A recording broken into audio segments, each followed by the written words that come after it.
ভাগ্নির বিয়ের কিছু মুহূর্ত দেখানোর তোমাদের দরকার ছিল, তাই দেখাচ্ছি।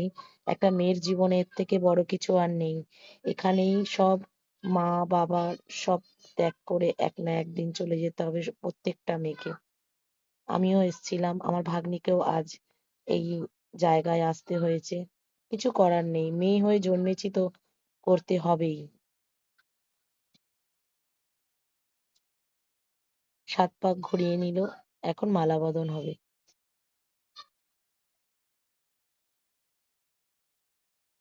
খুব ভালো লাগছে ওকে দেখতে, এতটাই সুন্দর লাগছে যে কি বলবো। আর এদিকে তো খেতে বসে পড়লাম। খেতে বসে তো আমার ভাগনাকে দেখো খাচ্ছে, দেখো দেখো দেখো অবস্থাটা। মনে কি সব নিয়ে একবারে মুখে ঢুকিয়ে নেবে। মানে ওর কি অবস্থা।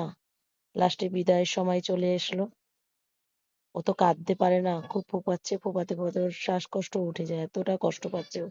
খুব খারাপ লাগছে দেখে যে এই সময় আমারও এসছিল, আজকে ওরও এসছে। প্রত্যেকটা মেয়ের জীবনেই আসবে। সবাই আশীর্বাদ করো ও যেন আহ এইভাবে